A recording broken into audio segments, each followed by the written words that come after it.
Assalamualaikum warahmatullahi wabarakatuh. Hai semuanya, selamat datang di video pertamaku di YouTube. Senang banget akhirnya bisa mulai berbagi hal-hal bermanfaat di sini.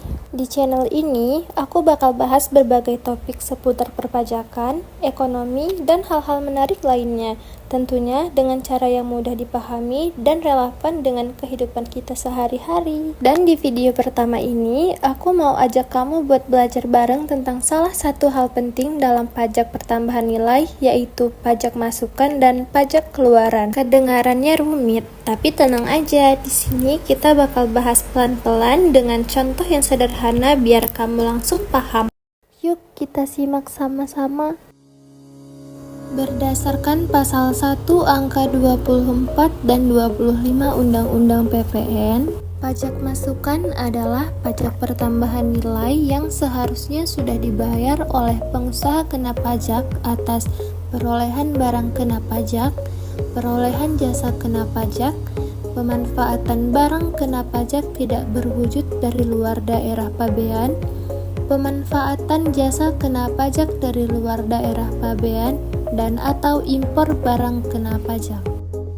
Sedangkan pajak keluaran adalah pajak pertambahan nilai terutang dan wajib dipungut oleh pengusaha kena pajak yang melakukan penyerahan barang kena pajak, penyerahan jasa kena pajak, ekspor barang kena pajak berwujud, ekspor barang kena pajak tidak berwujud, dan atau ekspor jasa kena pajak.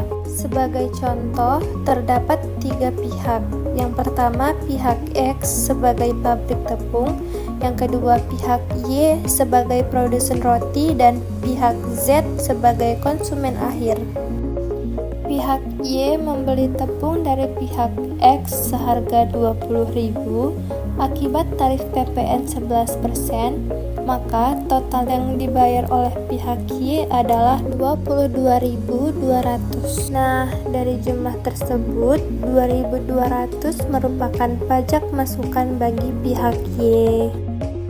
Kemudian, pihak Y mengelola tepung tersebut menjadi roti dan menjualnya ke pihak Z dengan harga 35.000. Setelah ditambah PPN 11%, maka total harga menjadi 38.850 perak. Nilai 3.850 inilah yang disebut pajak keluaran bagi pihak Y. Sesuai dengan ketentuan pasal 9 ayat 2 Undang-Undang PPN, pajak masukan dapat dikreditkan dengan pajak keluaran dalam masa pajak yang sama.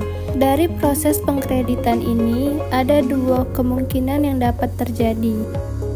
Yang pertama, jika pajak keluaran lebih besar daripada pajak masukan, maka selisihnya merupakan PPN yang harus disetor oleh PKP. Jika pajak keluaran lebih kecil daripada pajak masukan, maka selisihnya merupakan kelebihan pajak yang dapat dikompensasikan ke masa pajak berikutnya. Dalam contoh sebelumnya, pihak Y memiliki pajak keluaran sebesar 3.850 dan pajak masukannya sebesar 2.200. Maka pihak Y wajib menyetorkan 1.650 kepada negara sebagai PPN terutang. Nah, jadi sekarang kalian sudah paham kan apa itu pajak masukan dan pajak pengeluaran? Dari penjelasan tadi, kita bisa simpulkan bahwa pajak masukan dan pajak keluaran adalah 2 komponen penting dalam sistem PPN yang paling berhubungan. Pajak masukan adalah pajak yang dibayar saat kita membeli barang atau jasa kena pajak, sedangkan pajak keluaran adalah pajak yang dipungut saat kita menjualnya kembali. Melalui mekanisme pengkreditan, sistem PPN memastikan bahwa pajak hanya dikenakan pada nilai tambah di setiap tahap produksi dan distribusi, bukan berulang-ulang di setiap transaksi.